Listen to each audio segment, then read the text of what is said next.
Voici une question dont la réponse en surprendra plusieurs. Jésus a-t-il réellement opéré un miracle à la multiplication des pains?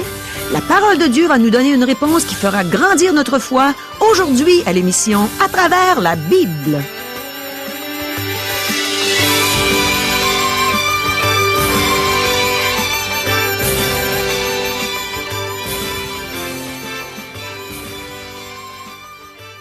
Chers auditeurs, pour en savoir davantage sur le contenu de cette émission, vous pouvez contacter en tout temps Radio Espoir via Internet à www.radioespoir.ca ou par téléphone, sans frais, au 1-877-l'Espoir, 1-877-537-7647. Bonjour, ici Caro. Je crois vraiment qu'on va voir la manifestation de la puissance de Dieu au cours de cette émission. Voici les questions qu'on va poser aux Saintes Écritures. Y a-t-il des gens qui suivent Jésus uniquement pour les miracles qu'il peut opérer dans leur vie temporelle? Jésus a-t-il déjà demandé des conseils à ses disciples? Devons-nous chercher à être des serviteurs ou avoir une position dans l'Église? Est-ce que le miracle de la multiplication des pains du temps de Jésus était réellement un miracle? Est-ce que Jésus se révèle davantage à nous pendant les temps d'épreuve? Quand on a peur, est-ce possible que ce soit parce qu'on ne reconnaît pas Jésus au sein de notre épreuve? Restez avec nous. Le pasteur Régent Joly est prêt à nous transmettre toutes les réponses que donne la Bible à nos questions. Mais premièrement, demandons à Dieu qu'il nous aide à bien comprendre sa parole. Prions. Oui, Seigneur, aide-nous à bien comprendre ta parole aujourd'hui. Aide-nous à faire abstraction de toute autre chose que ce que tu vas dire à nos cœurs par la bouche de ton serviteur. On t'écoute, Seigneur, on s'attend à toi. Amen. À toi, Régent. Merci, Caro. Dans ce 6e chapitre de l'Évangile selon Jean, nous étudierons en détail le miracle de la multiplication des pains. C'est le seul miracle raconté dans les 4 évangiles. Dans son évangile, aussitôt après avoir raconté le miracle, Jean nous transmet le discours de Jésus sur le pain de vie. Jean ne mentionne que quelques miracles, et il les appelle des signes, car les signes ont un but spécifique. La plupart des miracles sont suivis d'un enseignement correspondant. De plus, Jean a dit: Jésus a fait encore, en présence de ses disciples, beaucoup d'autres miracles qui ne sont pas écrits dans ce livre. Mais ces choses ont été écrites afin que vous croyiez que Jésus est le Christ, le Fils de Dieu, et qu'en croyant vous ayez la vie en son nom. Jean chapitre 20, versets 30 et 31. Ce verset est la clé pour comprendre l'évangile de Jean. Maintenant, Jésus va nourrir une foule de 5000 hommes, et il fera suivre ce miracle du discours dans lequel il s'est présenté comme étant le pain de vie, le pain de Dieu. Chers amis, débutons notre lecture de l'Évangile selon Jean, chapitre 6, verset 1er. Après cela, Jésus s'en alla de l'autre côté de la mer de Galilée, ou mer de Tibériade. Après cela, après quoi? Après les événements rapportés au 5e chapitre, il a quitté Jérusalem et il a probablement remonté vers la Galilée en passant à l'est du Jourdain. Maintenant, il traverse la mer de Galilée et il arrive au nord de celle-ci. Ceci a dû se produire de 6 mois à 1 an après les événements du chapitre 5. Il reste probablement 1 an avant sa crucifixion. J'estime les dates de ces événements d'après les fêtes et les lieux géographiques mentionnés dans l'Évangile. Jean mentionne les villes et les fêtes. Celui qui a quitté sa gloire céleste, la parole qui s'est faite chair, celui qui est venu habiter parmi nous, celui-là a marché sur le bord de la mer de Galilée. Il est allé à Cana, à Nazareth, à Capernaum, à Bethsaïda, à Jérusalem, en Décapole, etc. Maintenant, il vient de traverser la mer de Galilée. Jean précise que la Pâque était proche, la fête des Juifs. Verset 4. Il semble qu'il soit donc de retour en Galilée, puisqu'au chapitre 5, il s'était présenté à la porte des brebis. Ceci nous permet de déterminer combien de temps s'est écoulé entre le chapitre 5 et le chapitre que nous allons maintenant étudier. Jean chapitre 6, verset 2. Une grande foule le suivait, parce qu'elle voyait les miracles qu'il opérait sur les malades. Suivons-nous Jésus par amour? Les miracles de Jésus attiraient la foule qui le suivait. Cette foule n'avait cependant pas une foi salvatrice, c'est-à-dire une foi qui sauve. Elle ne faisait pas nécessairement confiance en Jésus. Elle suivait Jésus parce qu'elle était fascinée par les miracles et que Jésus pouvait guérir les gens. Mes amis, la mission de Jésus n'était pas de guérir nos corps physiques. Jésus voulait régner dans nos cœurs. C'est pourquoi Jean a dit au début de l'Évangile, il n'avait pas besoin qu'on lui rendît témoignage d'aucun homme, car il savait lui-même ce qui était dans l'homme. Jean chapitre 2, verset 25. Jésus ne faisait pas confiance à la foule de Jérusalem, et il ne fera pas plus confiance à celle-ci. Cette foule est là pour des miracles. Verset 3. Jésus monta sur la montagne, et là il s'assit avec ses disciples. Ceci s'est probablement produit non loin de Capernaum, sur une montagne d'environ 1000 mètres de hauteur. Jésus se rendit sur cette montagne avec ses disciples, et ce sera bientôt la Pâque. Versets 4 et 5. Or, la Pâque était proche, la fête des Juifs. Ayant levé les yeux, et voyant qu'une grande foule venait à lui, Jésus dit à Philippe, « Où achèterons-nous des pains pour que ces gens aient à manger? » Philippe était une personne réservée qui ne parlait pas beaucoup. Le Seigneur l'amène à s'exprimer à cette occasion. Au verset 8, André se joindra à la conversation. André et Philippe étaient des personnes très actives, mais pas très bavardes. Enfin, nous ne les voyons pas parler beaucoup dans les évangiles. Cependant, André est celui qui a conduit Simon-Pierre à Jésus, et les Grecs ont approché Philippe et André lorsqu'ils ont voulu avoir un entretien avec Jésus. Philippe et André se sont consultés pour trouver un moyen de nourrir la foule. Personne n'a jamais conseillé Dieu ou Jésus. Est-ce que le Seigneur Jésus demanda un conseil à Philippe? Jésus n'avait pas besoin de demander de conseil et il ne l'a jamais fait. Alors pourquoi a-t-il demandé à Philippe où trouver du pain? Verset 6. Il disait cela pour l'éprouver, car il savait ce qu'il allait faire. Il éprouvait Philippe. C'était un test. Philippe regarda la foule, 5000 hommes, probablement un total de 15 000 personnes en comptant les femmes et les enfants. Mes amis, c'est une foule importante, spécialement à cette époque où il n'y avait pas de problème de surpopulation. En considérant la foule, l'idée de miracle n'effleura pas l'esprit de Philippe. Il n'y avait qu'une seule solution, un miracle. Verset 7. Philippe lui répondit, « Les pains qu'on aurait pour 200 deniers ne suffiraient pas pour que chacun en reçoive un peu. » Pourquoi est-ce que Philippe a mentionné la somme de 200 deniers? Probablement, c'est ce qu'il y avait dans la bourse de Jésus et ses disciples. Judas avait dû compter l'argent au moment de leur départ, et c'est la somme qu'il possédait. En voyant la grosseur de la foule, Philippe s'est vite rendu compte que 200 deniers étaient loin d'être suffisants. Le denier était la monnaie romaine. Un denier était l'équivalent d'une journée de salaire pour un travailleur. Les autres évangélistes nous ont dit que les disciples avaient conseillé Jésus. Les disciples voulaient tous faire partie du conseil de direction du ministère de Jésus. Ils ont recommandé: renvoie la foule afin qu'elle aille dans les villages et dans les campagnes des environs pour se loger et pour trouver des vivres. Mais Jésus a répondu: donnez-leur vous-même à manger. Faites-les asseoir par rangées de 50. Luc, chapitre 9, versets 12 à 15. Les hommes qui s'étaient appointés au conseil de direction se retrouvent avec des fonctions de serviteurs. Ils distribuèrent les pains et les poissons. C'est ce qu'ils auraient toujours dû faire. Trop de personnes veulent des positions dans l'Église. Ils veulent une fonction, un poste au conseil de l'Église. Ils veulent diriger le pasteur. Ils n'ont pas toujours les renseignements nécessaires pour le faire, et ils n'ont pas nécessairement le discernement spirituel pour le faire. Ils ne se rendent pas compte qu'ils sont ceux qui devraient rouler leurs manches et servir. Ils devraient témoigner du Seigneur Jésus, distribuer le pain à la foule, mais en général, ils préfèrent enseigner son métier au pasteur.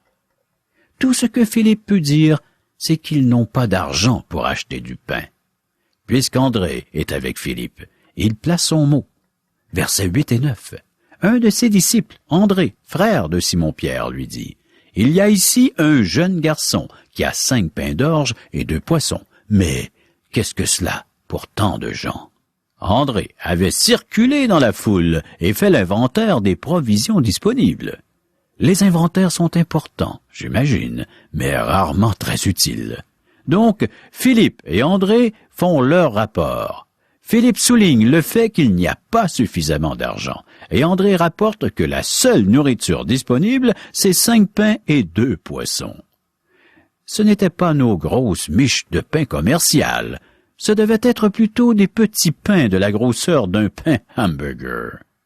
C'est tout ce qu'André a pu produire. Il semble qu'il n'y avait pas de solution. Mais qu'est-ce que cela pour tant de gens? Verset 10. Jésus dit, « Faites-les asseoir. » Il y avait dans ce lieu beaucoup d'herbes. Ils s'assirent donc, au nombre d'environ 5000 hommes. Il y avait 5000 hommes, en assumant une moyenne d'une femme et d'un enfant par homme, cela donnait une foule de 15 000 personnes. Maintenant, le Seigneur va nourrir cette foule imposante. C'est tout un exploit intéressant à noter. Si vous avez 200 deniers, 5 pains et 2 poissons pour nourrir 15 000 personnes, vous risquez de manquer de provisions. Si un comité avait étudié la situation, fait le total de l'actif et du passif, il aurait conclu « Il n'y a rien qu'on peut faire ». Quelqu'un a dit qu'un comité est un groupe formé d'individus qui ne peuvent rien faire seuls et qui collectivement décident qu'il n'y a rien à faire. Ou encore, un comité est un groupe de personnes qui gaspillent des heures à rédiger des procès-verbaux. Donc, voici le rapport du comité. Il est impossible, tout à fait impossible, de nourrir cette foule. Sans Jésus, vous n'avez rien. Voyez-vous, il manque un élément dans le portrait. Il manque un miracle. Ils ont besoin de Jésus, je vous le dis. Si vous avez 5 pains, 2 poissons et Jésus, vous avez tout ce qu'il vous faut. Sans lui, vous n'avez rien. Jésus a fait asseoir la foule. Marc nous dit qu'ils s'assirent en petits groupes de 50 et de 100. Donc, nous voyons que Jésus fonctionne avec ordre et méthode. Lorsque le Seigneur Jésus dirige, tout fonctionne à merveille. Versets 11 à 13. Jésus prit les pains, rendit grâce et les distribua à ceux qui étaient assis. Il leur donna de même des poissons, autant qu'ils en voulurent. Lorsqu'ils furent rassasiés, il dit à ses disciples, « Ramassez les morceaux qui restent, afin que rien ne se perde. » Ils les ramassèrent donc, et ils remplirent 12 paniers avec les morceaux qui restèrent des 5 pains d'orge, après que tous eurent mangé. Un professeur dans un collège libéral a cherché à expliquer ce miracle. Selon sa théorie, les disciples auraient caché une réserve de pain et de poissons dans une caverne. Au moment du miracle, Jésus se serait approché de l'entrée de la caverne et les disciples lui auraient refilé les provisions cachées par sa grande robe flottante. Donc, le miracle serait en fait un tour d'illusionniste. Le seul problème avec cette théorie, c'est qu'elle ne peut pas fonctionner. Croire cela demande autant de foi que croire au miracle.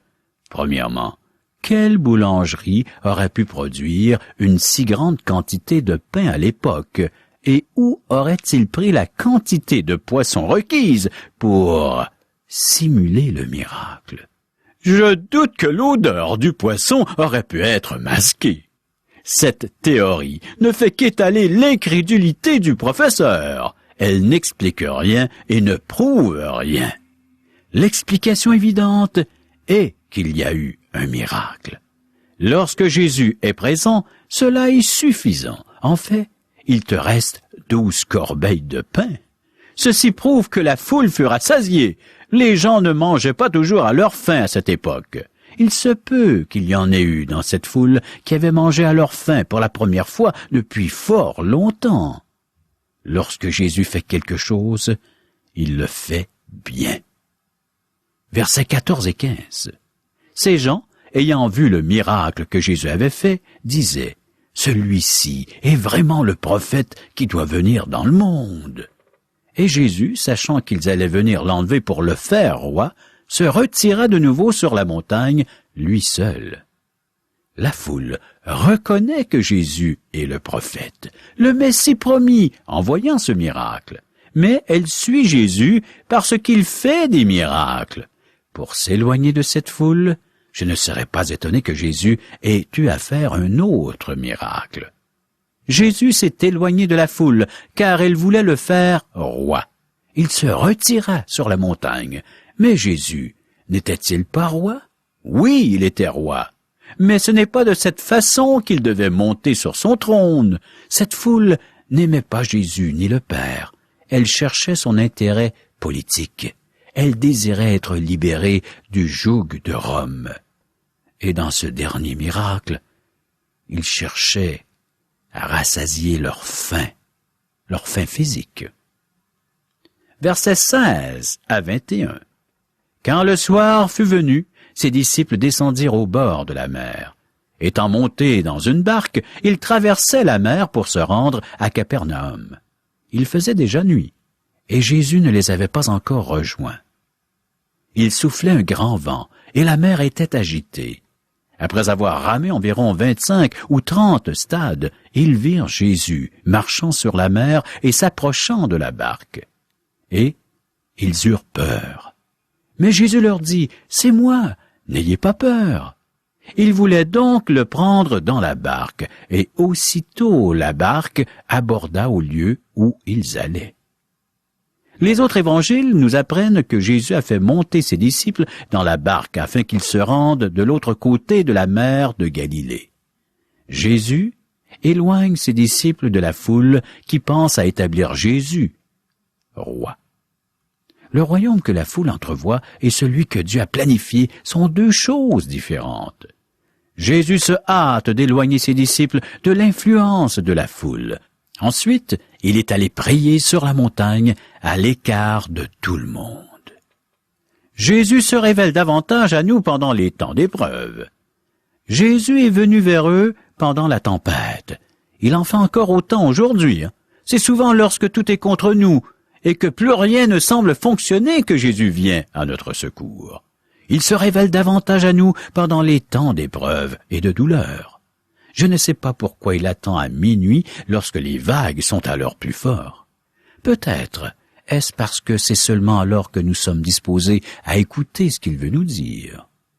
Lorsque les tempêtes de la vie s'acharnent sur notre petite barque, alors nos cœurs sont prêts pour la présence du Seigneur Jésus.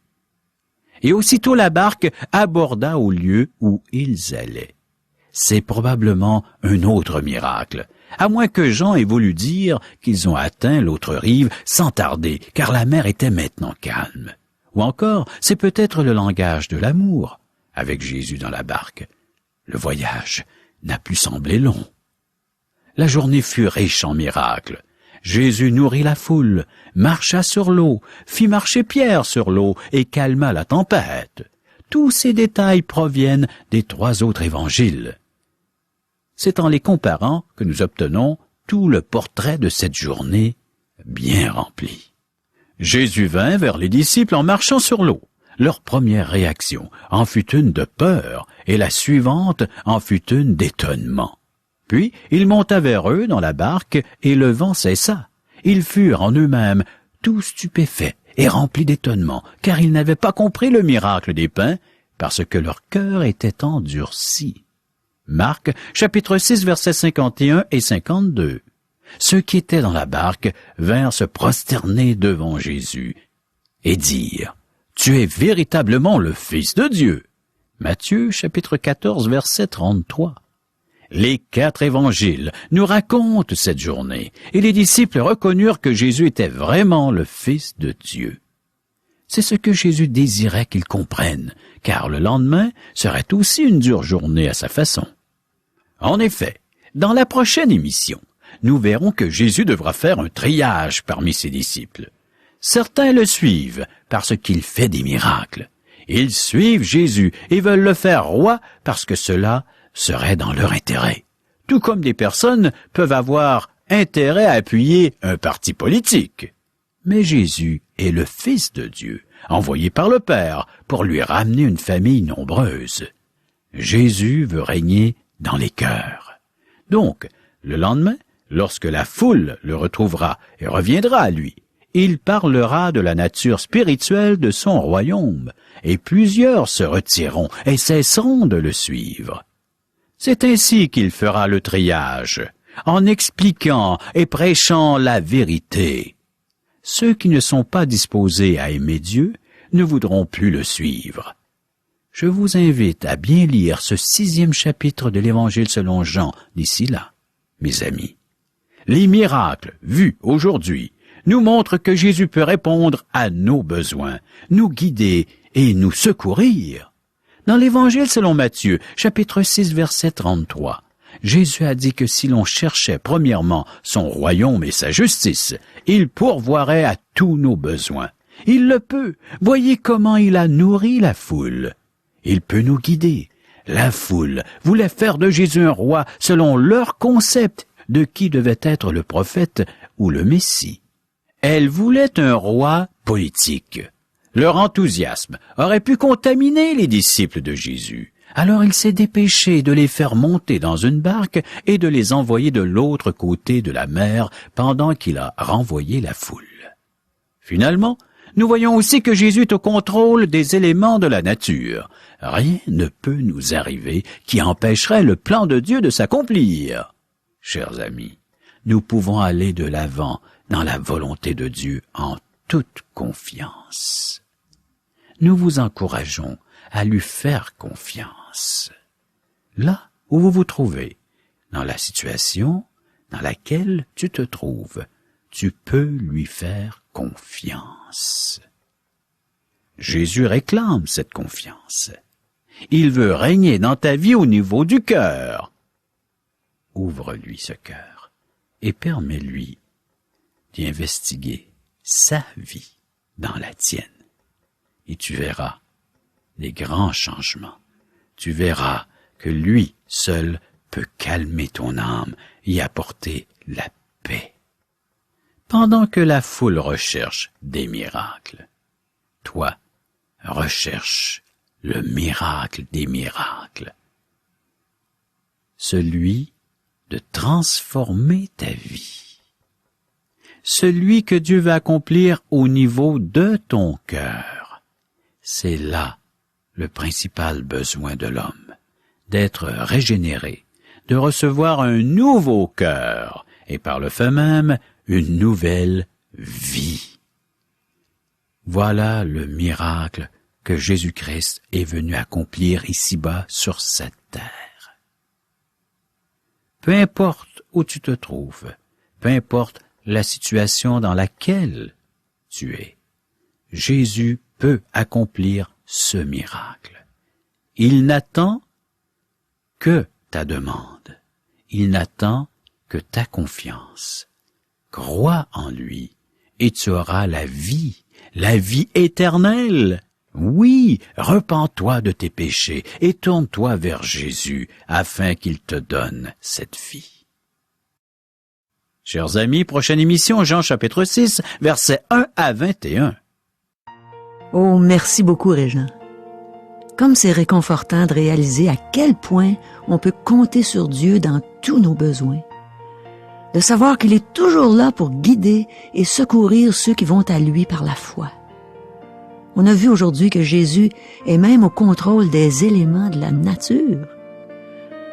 J'ai trouvé ça frappant quand Régent a mentionné que pendant la tempête sur la mer, les disciples de Jésus qui étaient dans la barque ont eu peur quand Jésus est arrivé vers eux en marchant sur l'eau. On a vu qu'ils ont eu peur parce qu'ils n'ont pas reconnu Jésus. Vous ne trouvez pas que ça nous ressemble un peu? Eh bien, moi, je trouve que ça me ressemble. Parfois, je suis au plein milieu d'une épreuve et je cherche une solution. Comme on dit en bon québécois, ça brasse. Je me sens comme les disciples sur la mer agitée. Et soudain, Dieu m'envoie du secours d'une manière à laquelle je ne m'attendais pas. Et moi, je ne vois pas que c'est lui qui est en train de me donner une solution, ce qui rend mon épreuve encore plus grande à mes yeux. Puis je panique. Tout comme les disciples sur la mer agitée, je ne reconnais pas Jésus qui me dit « C'est moi, n'aie pas peur ». Comment pensez-vous qu'il me dit « C'est moi, n'aie pas peur ». Eh bien, parfois, il me le dit pendant que je lis dans sa parole, dans la Bible. Parfois, il me le dit par une personne. Et la personne ne sait pas nécessairement elle-même pourquoi elle me dit telle ou telle chose. Et parfois, il me le dit par les circonstances qui m'entourent, tout simplement. La parole de Dieu nous dit dans le livre de Job, au chapitre 33, verset 14, « Dieu parle cependant, tantôt d'une manière, tantôt d'une autre, et l'on n'y prend point garde. » On a besoin de mieux connaître Dieu. Et le meilleur moyen de le connaître, c'est d'ouvrir ce livre merveilleux qu'est la Bible. Après tout, c'est lui qui a inspiré les écrivains de la Bible, du début à la fin. L'apôtre Paul nous confirme ça dans sa 2e épître à Timothée, au chapitre 3, verset 16. Il nous dit que toute écriture est inspirée de Dieu et utile pour enseigner, pour convaincre, pour corriger, pour instruire dans la justice. Dieu aime se faire connaître à nous. Mon ami, si tu n'as pas encore une relation intime avec Dieu, il veut se faire connaître à toi en ce moment. N'aie pas peur. C'est peut-être ma petite voix humaine que tu entends, mais si ton cœur brûle au-dedans de toi, c'est qu'il entend la voix du Seigneur qui veut s'inviter chez toi pour faire sa demeure chez toi. Après sa résurrection, quand Jésus a rencontré 2 de ses disciples sur le chemin d'Emmaüs, ils ont exprimé ensuite que leur cœur brûlait au-dedans d'eux lorsqu'il leur parlait en chemin et leur expliquait les Écritures. Le Seigneur veut toucher ton cœur. Il veut changer ton cœur. Il veut le transformer, en faire un cœur nouveau, un cœur qui bat pour lui. Alors laisse Jésus te sauver. Reconnais que tu es un pécheur perdu et demande à Jésus de te sauver, de te donner la vie éternelle. Il va le faire. Il peut le faire tout de suite. Crois au Seigneur Jésus et tu seras sauvé. Le Seigneur veut te donner la vie éternelle. Il veut que tu passes l'éternité avec lui. Imagine-toi éternellement avec le roi des rois. Chers amis, les gens nous posent souvent cette question, Caro. Qui sommes-nous? Mais qui es-tu, Régent? Qui es-tu, Caro? Eh bien, je vais commencer par qui j'étais. J'étais une jeune femme qui chantait toutes sortes de chansons populaires. J'avais des succès au palmarès et ma carrière menait bon train. J'étais malheureuse, j'étais sans Dieu dans le monde. Et un jour, Dieu s'est fait connaître à moi. Et j'ai accepté Jésus comme sauveur, comme Seigneur. Et je suis devenue une enfant de Dieu. Je suis née de nouveau. Et maintenant, je suis une chrétienne évangélique qui aime propager l'évangile de Dieu. Avec toi, Régent, je passe partout au Québec pour annoncer la bonne nouvelle du salut par grâce. À tous les gens qui veulent nous entendre, à tous ceux qui veulent s'intéresser à ce que Dieu veut pour eux, à connaître son amour pour eux. Alors je vais avec toi, on va partout dans des déjeuners de l'espoir et ici, à Radio Espoir, pour dire aux gens, Dieu vous aime et Dieu veut vous instruire, vous faire connaître sa sainte parole. C'est merveilleux. Les gens aimeraient peut-être nous rejoindre par téléphone. 1-877-l'Espoir. 1-877-537-7647. Et on a une adresse courriel. www.radioespoir.ca ou l'adresse postale. Radio Espoir, casier postal 34 143, Charlesbourg, Québec, G1G 6P2. Chers amis, à demain. C'est un rendez-vous.